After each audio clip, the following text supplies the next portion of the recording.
Hello, my friends. You've got Rob and Ann here. And guys, this recipe you are going to love. And believe it or not, it's actually low carb. Some might even call it keto.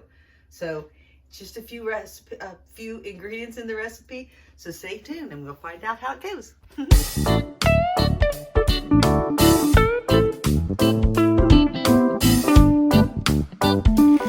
Okay, guys, this is going to be yummy. It's going to be something that you can eat and be able to get your bunch on, because with low carb and keto, which I don't always do, I'm not great at it, but I like to share some of the recipes that are tasty things. At least I'm hoping this is a tasty one, because I have not tried this and I've been wanting to.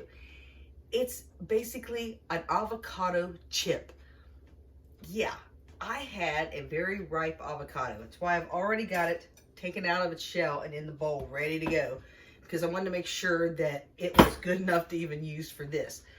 So you want to make sure you have an avocado that's ripe. And you also want to make sure you hit that subscribe button and ding that bell. That way you'll get all the notifications from when we do any of these recipes or any of the pretty pictures of things going on outside or anything's going on in my life. Who knows? But let's get back to this recipe, because I know that's what you're here for. So again, I've already started off with one nice ripe avocado. You want to be able to mash it. I mean, you don't want them to be spoiled, but you want them right at that mushy level that you don't have to take forever to smash it. That's my opinion. I know everybody likes their avocados a little different, but this one I did kind of let go a little far.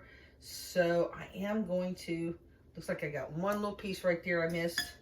But yeah, again, it's why I went ahead and made sure that it was okay for you all. And it is. All right. Smash that bad boy up in there. Now we're going to add a few ingredients and we're going to bake it. Now, hey, something I haven't done yet. I need to turn my oven on to 325. You know what, y'all? If you have a toaster oven, you might want to use that. Here in Southern Ohio, it's gotten a little bit cooler, so I think I can get away with it this evening. So I'm going to give it a try. But yeah, 325, get your oven preheated. I mean, pretty much got this all smashed up here. Again, if you try to, I guess you could use like some type of blender or food processor if you have one that's not quite as ripe enough to get all mushy like that. Okay, now, in here, we're going to basically add, now, y'all, you're going to add 3/4 cup of freshly grated Parmesan cheese. Write that down, okay? Or I'm going to put it down. Don't worry, in the comments, I'll have the correct recipe. However, for right now, I picked up some Romano, freshly grated Romano, and there's a little bit difference, a little bit more pungent. So I'm going to use part that and part of not freshly grated Parmesan. I always tell you all, you do you, because it's still going to be good. You just want to get that cheesy flavor. So I am also going to measure with love. So I'm going to get a nice big bit of that. Oh yeah, that Romano cheese. So nutty. Let me know, do you have a favorite cheese? Put down in the comments. If I had a favorite cheese, boy, I don't know. That's a hard one. I like pepper jack. But I also like brie. Oh, love brie. This, I'm just going to put a little bit in here. I'm going to take my spoon I have here, guys, because it's a little lumpy, and I don't want all those lumps. So I'm going to get me about 3 teaspoons of it. Ding, ding. Sorry, metal, glass. Probably not some of your favorites. So go ahead and mix that up and get that started. That's going to give that thickness so that it'll stick together. It'll be a little mushy. I think I am going to add just a little bit more of the Romano cheese. Guys, I measure with love. Sometimes maybe I shouldn't, but I do. I get myself in trouble sometimes. Let me know. Do you measure all the time just exactly? Baking, you should. But some things, Okay, now in this, I'm going to put some pink Himalayan salt. You always want to use that good salt, that good pink Himalayan salt. You know what I'm saying? A little bit of pepper, just a little bit, just a little bit. If you got freshly grated ground pepper, go for it. That's awesome. Okay, now also, knocking over my stuff here. Also, we're going to add garlic powder. Got a little bit of fresh garlic. add it. But this you can use powder also. And you're going to use a couple of teaspoons. Measuring with love. And then some Italian seasoning. It's going to give it a little bit of that, I don't know, a little bit of Italian flair. You're just going to use a little bit of a little bit of seasoning. A little about, not even quite a teaspoon. Okay, and after all that, put your little bit of lemon juice. Okay? And I'm just going to swirl that around. That'll take that bite out of all of it. I don't know. I'm just saying that. It just sounds good. Y'all look at that. Actually, what it does do is brighten up that avocado again, because you are going to bake it. Y'all, I tell you what, I kind of want to get something else and dip this. But we're not going to. We're going to bake these. I want to taste it, though. Just a little bit. That's already good. You can really taste that Romano cheese, y'all. So try to make sure you got the right cheese. But it's still going to be good. It's going to make a good chip. Okay. Now over here, I have my baking dish lined with parchment paper. If you have a small scoop, that's the best thing to do. Because you're going to want to put about a teaspoon, a nice heaping teaspoon. Let me see if I can scoop this over here so you can see what the heck I'm doing, y'all. On the parchment paper. Okay. I'm going to do that. You're going to measure them about 2 to 3 inches apart because you're going to squish them down. I need a little bit more in there. You're going to squish them down, y'all. So, if you've got 2 of them, that would be great. But, please put down in the comments where you're watching from. I love to know where people are from. That's a little much right there. Okay. Gosh, I wish I had me a scoop, y'all. If I did, this wouldn't take maybe as long. So I'm hurrying for y'all. Because we're going to see what we're going to do with this. And I think I'm going to have a little left over that I might just have as a dip itself. Tell me if you like avocados. You're probably like, well, I wouldn't be watching if I didn't like them. But, you know, sometimes people are looking for something that they're thinking, I might like it. I think I can put one right over here. Because I'm going to try to get all this on this one parchment. Put one right there. Let's see, do I have small ones? That's a small one. Fill it in, y'all, like that.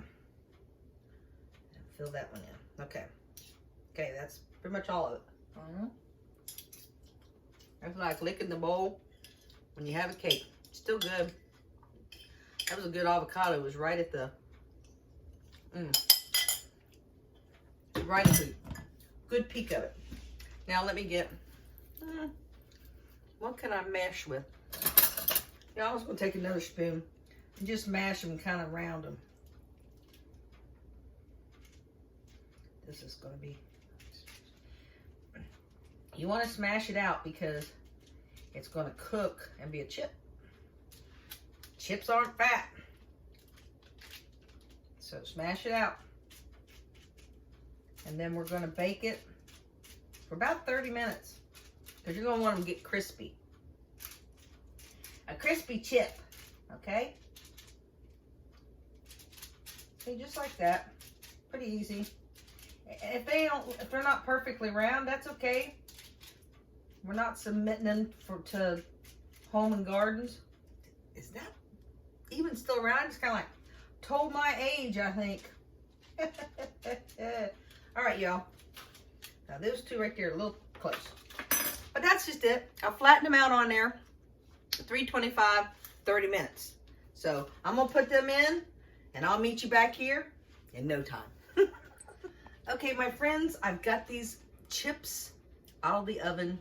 They baked, though, quite a bit longer than what the time had said. It said 30 minutes. It took every bit of 45. And I still don't have them as hard, crunchy as I was hoping they would turn out. And maybe if, let me get I've got a plate of them. Look, aren't they pretty? Hey, it ain't what they look like, it's what they taste like. And I've already tasted one of them, and they're good stand alone. They really are. They got a nice flavor to them. I do have some salsa here that we're going to try one with. Now, see, it looks like this. Kind of looks like a chip. It is softer in the center than on the outside. I think if I was going to do these again, I might try frying them, just because you might get more of an overall crisp to them without actually burning them. If it kept going in the oven, I was afraid they were going to get too burnt and kind of tart tasting. That's me. I was anxious. I wanted to get going with them because they had baked for 45 minutes, and this is still what I got. So they are crispy around the edge and a little soft in the middle, but I think they're going to be just fine with this salsa. So let me get a little salsa on there. Here we go. Cheers.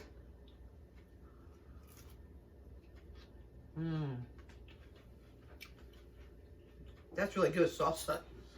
Really good with salsa. That has a really good flavor to it all the way around, y'all. They are a little soft, so maybe if I baked them a little bit longer.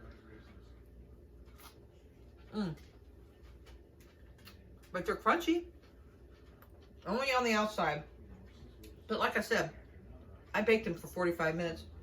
And this is what I got. Maybe turn them, because look. See how they're little. This is the one side, and this is the other. Maybe flip them halfway through. Either way, this tastes really good.